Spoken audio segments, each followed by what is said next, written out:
ये जो सर ने मन की बात का कॉलम जो रखा है, ये हमेशा रखते हैं, शायद 2-3 वर्ष हो गए। नहीं, ये मन की बात कार्यक्रम 2019 में शुरू हुआ और इनके ही कहने पे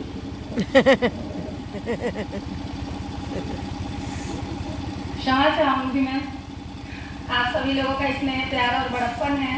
मन की बात मैंने इसलिए शुरू की थी क्योंकि हम साहित्यकार हैं, अपना लिखा सभी सुने ये हम चाहते हैं, लेकिन हम भी किसी का तो सुनना चाहें।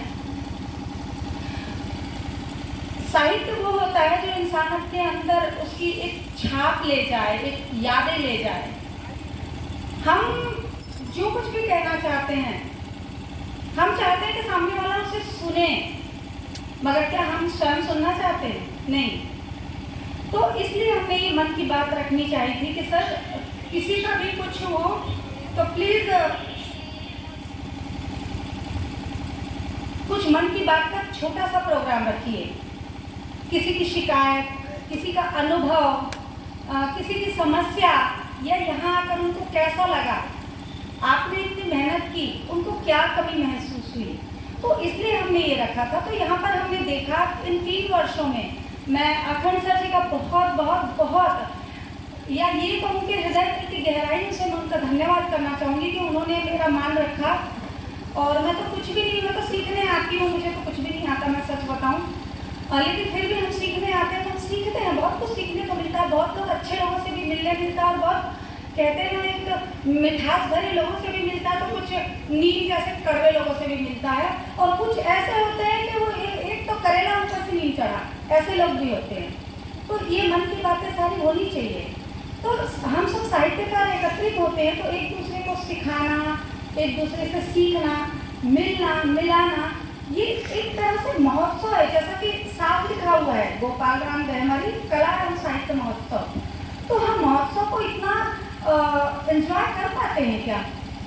किरण दीदी हैं, एक इतनी पर्सनैलिटी है, मैं क्या बोलूँ कि हम लोग जब कोई सेलिब्रिटीज आती है ना मुंबई की, तो आधा धूम हो जाता है उसके पीछे भागने, और ऐसी सेलिब्रिटीज उनके साथ रहती है, लेकिन उनको देखिए एक रूम शेयर करना, एक टॉयलेट शेयर करना बहुत छोटी बात है, लेकिन बहुत बड़ी है, और फिर भी उनके चेहरे पर ये नहीं रहती कि हम कौन हैं।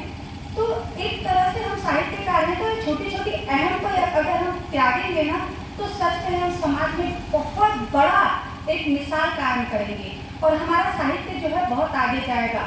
इस साहित्य में समाज को अच्छा संदेश जाएगा। दूसरी बात, मैं अखंड सर को इस कार्यक्रम को, इस आयोजन के लिए क्या कहूँ, कुछ शब्द नहीं है हमारे पास। अकेले ये सारा मैनेजमेंट देखना, कार्य को करना एक अपने आप में, और सबसे बड़ी बात यहाँ भी कि किसी से कोई शुल्क नहीं।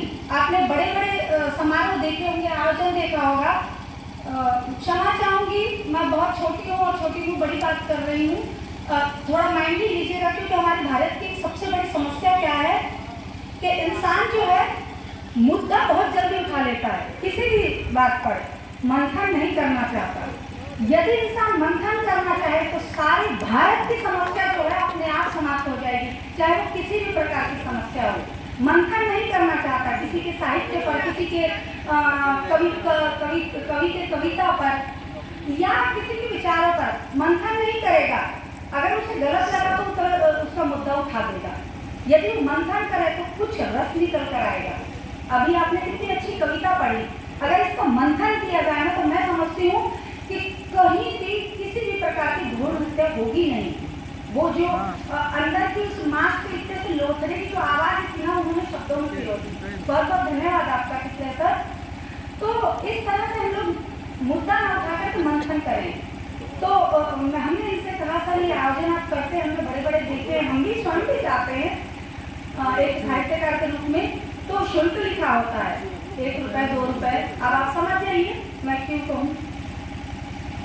तो हम साहित्यकार हैं, आपने सुना होगा, बहुत पुराना गाना है हमारे, वैसे हमारी पैदाइश की नहीं हुई थी, लेकिन तब का गाना है, साथी यहाँ तो बढ़ाना, एक अकेला थक जाएगा मिलकर साथ।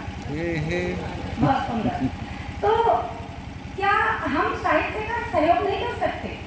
जो सामर्थ्य है, हम ये नहीं कह रहे कि तो सामर्थ्य नहीं है। जैसे हमारे सामने बैठे हुए प्रत्येक जो शख्स हैं, साहित्यकार हैं, कवि हैं, निर्माता निर्देशक हैं, हम इतने तो सामर्थ्य हैं कि थोड़ा सा हाथ बढ़ा सकते हैं। जानबूझकर शब्दों का प्रयोग किया सहयोग का, कि समूह पर आते हैं ये, इनसे मतलब झगड़ा भी हो जाता है। आज मुझे मेरा सफल हुआ जो मैं गलत दिशा की और हम जानबूझकर गए थे ताकि ये उठकर बोले, और हमें पता था ये बोलेंगे और इसलिए हमने इनको उकसाया। तो देखिए, हम साहित्यकार हैं, साहित्य के बाद यहाँ आते हैं तो उसी भाव से आए, जैसा कि किरण दीदी ने कहा, ठीक है ना, जनवासे जैसा। और यदि जनवासे जैसा नहीं किसी को सूट करता तो कोई बात नहीं, हम जानबूझकर बोलवाना चाहते थे। दीदी हंस रही थी, हम जानबूझकर बोले ये शब्द ताकि वो बोले। तो बस मेरा यही कहना है कि इस जो आज नवमी का जो नवरात्रि की नवमी का जो आज पूर्ण हुआ है, ये सालों साल चले, और इसके लिए हमको और आपको ही करना पड़ेगा। देखिए, हमारी एक आप कला समझ लीजिए या कमी समझ लीजिए, हंस रहे आप, हमने जानबूझकर ही कहा था ताकि ये